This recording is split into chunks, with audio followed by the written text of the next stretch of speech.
who want to be great themselves, they got to go up against great fighters. It's not about, it's about fighting the best of the best. I turned pro when I was 15, 16, and it took me this long to get a pay-per-view. Since this fight is getting a lot of attention, this pay-per-view, the next fights will be pay-per-view. So if they don't want to fight, then what the fuck are they fighting for? Yeah, so this fucking dude, bro, all he does is run his fucking mouth.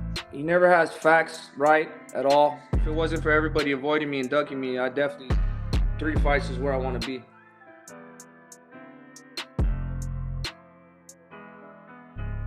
YouTube, what it do? It's your boy Chris from BWC, and you're now boxing with Chris. Before we get in tune with this on the rope segment, I want to appreciate everybody that's been liking, subscribing, and tuning into our content. I gladly do appreciate it. We are on the road to 1,000 subscribers. Make sure you hit that like button and subscribe button when you walk in the door. Joining me today on this on the rope segment, he is the youngest super middleweight champion in history, one of the hardest hitters in boxing today, one of the most feared men in boxing today, El Bandera Roja, David Benavidez. So I got to put you on a hot seat real quick, big bro. How did this fight come about? Was it offered to you? Did you bring it to him? Because he goes on Instagram saying that he went out of his way to make it happen. So I need you to elaborate that for me, big bro. Yeah, so this fucking dude, bro, all he does is run his fucking mouth. He never has facts right at all. So he had a fight with Anthony Durrell. I think it was October, something like that. But I had already fight, so I had a fight lined up to fight in January versus Uskateki. And I kind of, I had made a big deal because I was talking about I wanted this fight, and he never wants to take this fight with me.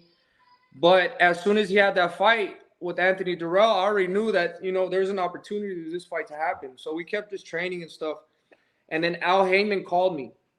He said, "Hey, David, well, do you want to have the fight with Uskateki first, or do you want to go into a fight with Caleb Plant?" I said, "Shit, let's do it with Caleb Plant. Like, I'm not trying to wait no more." He's all right. It's going to be extended a little more. It might be in March or April, but is that fine? I said, "Hell yeah, let's go."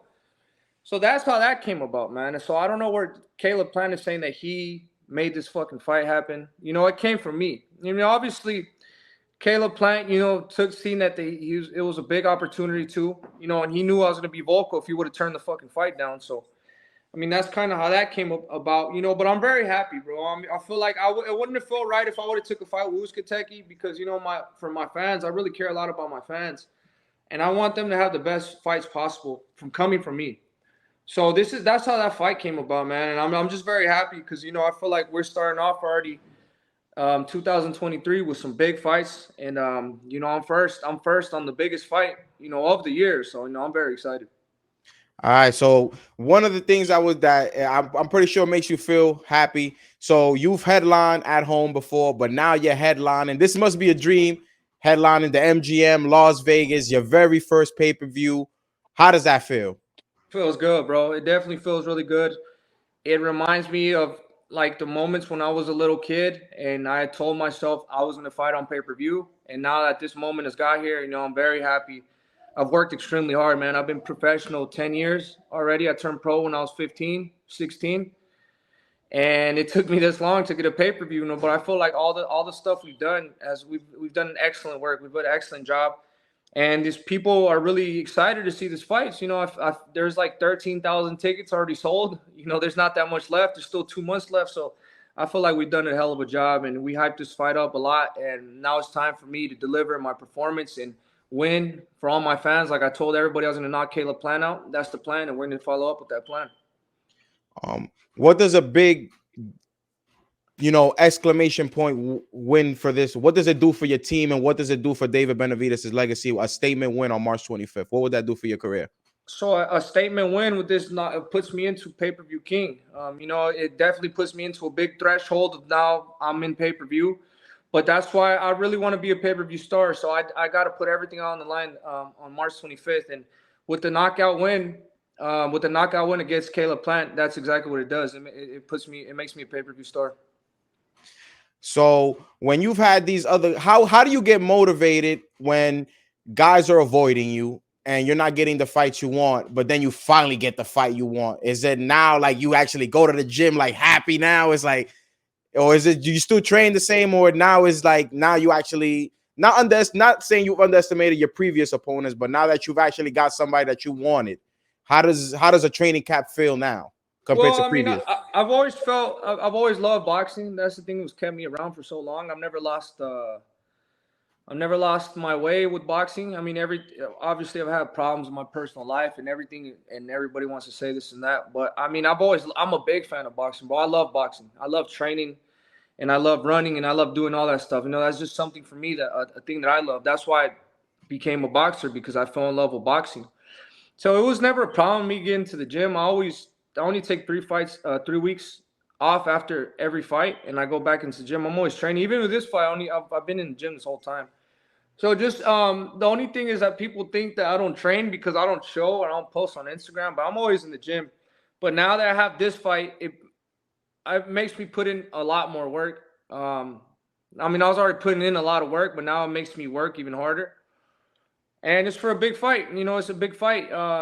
Now that I got this fight, I feel like the everything else is gonna fall in place. All these big fights are coming, and I'm excited, man. I'm excited to be a representative of Phoenix, Arizona. You know, I put the city on my back, and it was so hard to come out of Phoenix, Arizona. So I know that's why a lot of people support me from there. You know, I mean, I just want to show the kids, you know, that there is another way to come out of Phoenix, Arizona, no matter what it is. You know, especially if you don't go to school, you do none of this, you could find your dream, and you could fall in love with boxing, and you could become a pay-per-view attraction. You know what I mean? And change the life for your family. So I feel like I'm coming into the second win of my career, because you know I'm basically 10 years in. You know, I feel like I go another 15. So I'm very excited. I'm very excited. I feel like all the work I've done in my career has been for this moment, and whatever comes after. Caleb Plant brings a different style. You know, he moves, he's tricky. Has looking for sparring partners, anything similar to his style, or you know, if it ain't broke, don't fix it. You're just doing what you've always done throughout your career. Yeah, we've been getting a lot of boxers that move around a lot. Boxers that punch fast, that throw a lot. I've been working. I got a lot of guys. I got 4 different guys right now. We're gonna add in more. Probably gonna add in 3 more by the time we're finished with this training camp. And just working on the shit I got to work on. You know, especially the stuff that I have to be sharp on. It's a fight night, and that's what I'm working on. If it wasn't for all of these guys that avoided you, how many fights do you think you could see yourself having a year? Do you see yourself Um, as a fighter that could fight 2 to 3 times a year if it wasn't all these guys avoiding you? Realistically, 3 times. That's we've been fighting at 2 times a year, but I really want to get 3 times in there. You know, I feel like I'm young. You know, I haven't been through any wars at all, and I feel like 3 fights would be definitely the sweet spot that I want to hit. But yeah, 3 fights is, if it wasn't for everybody avoiding me and ducking me, I definitely 3 fights is where I want to be. Why do you feel like you're so avoided? That has to It's be just the there's just if you look at the record, bro, it's 26-0, 23 knockouts. I'm a big guy. I punch fast. I'm bigger than everybody in this weight class. And I got a fighting spirit, bro. If you hit me with one, I have to come back with two, and that's just how it's always been with me. Especially right now, me coming up through the ranks since I got my belt taken away, and now, you know, coming up through the ranks. I think at the time, realistically speaking, a lot of people see me as too much of a risk and no reward. Especially now that this is barely my first pay-per-view. But I feel like, I mean, those are just excuses at the end of the day, man. I feel like if Charlo, any of those other guys wanted to fight me, these are all pay-per-view fights that people would pay to watch. So I can't even say it's low risk, high risk, low reward, because I mean, at the end of the day, pay-per-view is, you know, what everybody's trying to get to. So I mean, I don't know, these dudes. That's just something, you know. They're just, those dudes are just pussies. You know, I can't speak. I can't say that by myself because I'm not a pussy. You know, I'd fight anybody that's in front of me. But those guys, I mean, you have to talk to those guys about that. I mean, I can't speak on their behalf. I mean, if they look like pussies, they probably are pussies. When it comes to your legacy, if the avoiding keeps running and these guys don't want to fight you, have you ever considered the move of going 175 pounds and challenging these bigger names up there also? Yeah, I've always I've thought of that a lot. I feel like I have 4 fights left at 168, and you know, after this, hopefully it's Charlo, Canelo, not in that exact order, but you know, Canelo, David Morrell, and Andre. But I feel like if they duck me and they don't want to take this fight after this fight, I mean, it's just there's nothing I could do, bro. Like because since this fight is getting a lot of attention, this pay-per-view, the next fights will be pay-per-view. So if they don't want to fight, then what the fuck are they fighting for? You know what I mean? And we're all fighting, trying to make it to pay-per-view. So if a person ducks me and doesn't want to fight me and we still got the pay-per-view, you know what I mean? It's just, I don't know. You know what I mean? It's just, that's, like I said, that's between the person ducking. We've seen fighters, they have a competitive dislike, it's, but you guys seem to dislike. I don't even think that you guys are trying to sell it. I genuinely think you guys dislike each other. Like if you guys saw each other in the middle of the street, you guys would throw down. Where does that dislike come from? And do you ever feel like it can throw you off of your game? This dislike comes from him just be thinking he's better than me. I feel like have you ever been in sports? No, of course. So like the rivalry it is. It's just something in you. Somebody tells you they're better than you, and then you hear them behind talking shit. You know what I mean? So it just comes from that. It's just the type of person he is, bro. I fucking hate what type of person he is. He's the type of person, as you guys seen in the press conference, he doesn't say shit when I'm in front of him, but he fucking gets to the side. They do interviews on him. He's talking shit.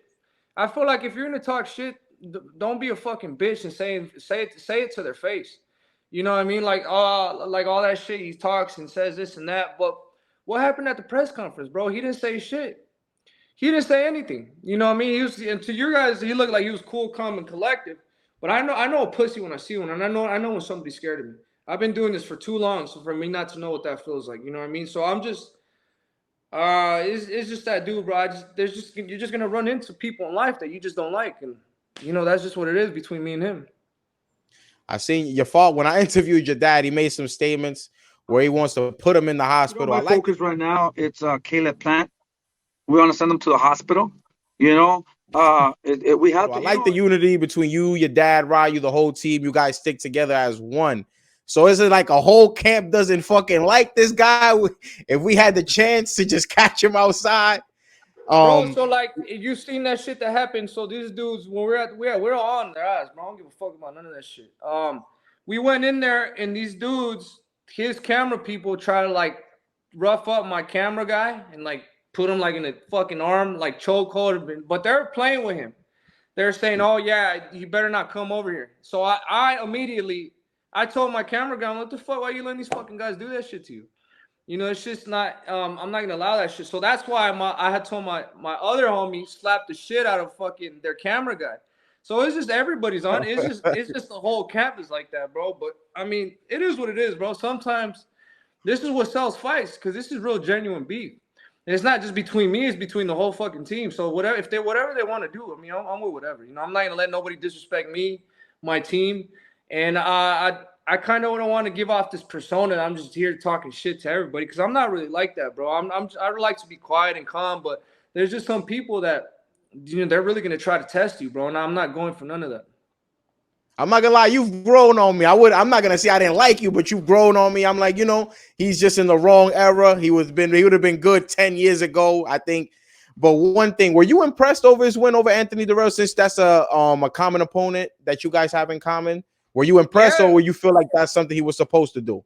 No, it was a good victory. I'm not gonna take nothing away from no fighter.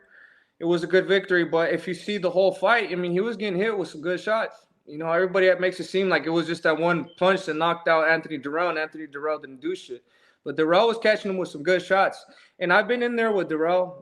Dirrell doesn't have power at all, So I know if I catch Plant with those same shots, he's going to sleep.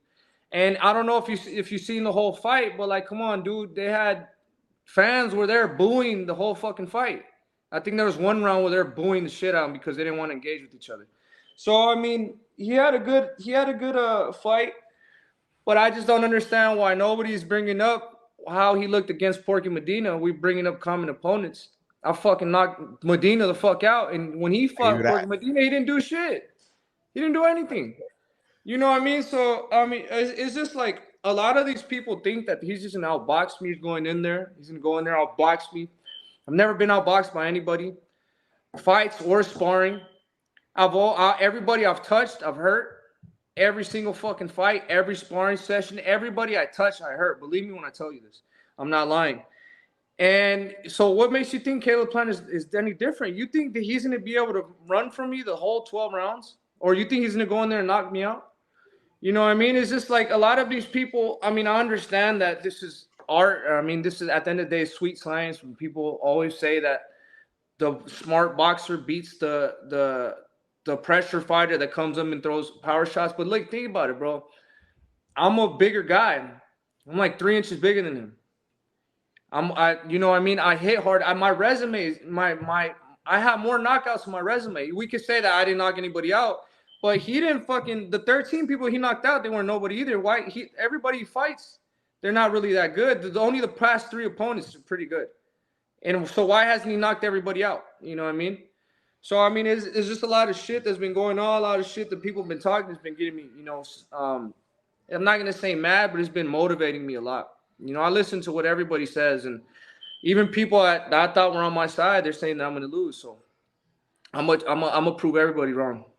Any message to the Donald Ducks, man? We know the names. Any message to the Donald Ducks that you got to put on blast? What does David Benavidez got to say to the Donald Ducks that don't want to swim with the big fish? I just want to tell all the fighters, man, we deserve this to the fans. I mean, especially we're coming up to pay-per-view. You know, the people, they pay money. They want to see great fights. So for the people who want to be great themselves, they got to go up against great fighters. It's not about, you know, it's about fighting the best of the best. That's how the arrows were back then, and I just kind of want to bring that up. I want to bring that back. You know, and if people, they don't want to bring it up, or they want to keep ducking, well, fuck them. Everybody sees them and everybody knows they're pussies. And I'm not one of those guys. So my job, I'm definitely going to be always trying to give you guys the best fights I could possibly give you. And you guys got my word from that. And I appreciate everybody. Thank you so much. Well, I'm on the East Coast. You have a lot of fans out here. I don't know if you've noticed, but the people love you out here. You got a lot of fans out here. When do you see yourself maybe bringing a fight to the Garden, to Barclays, where you're the headliner? I think soon, bro. I think after this fight, I got a lot of people out there in the East Coast too, so I would love to fight the Barclays Center. That's definitely one of my dreams. You got a message for the youth. You got a lot of people that look up to you. You're a superstar, whether you believe it or not. A message for the youth that don't have a team like you in the corner, and you know, some advice that you could just give to the young upcoming guy in the gym right now. I just want to tell all the guys, man, it all starts up here. You have to believe in yourself.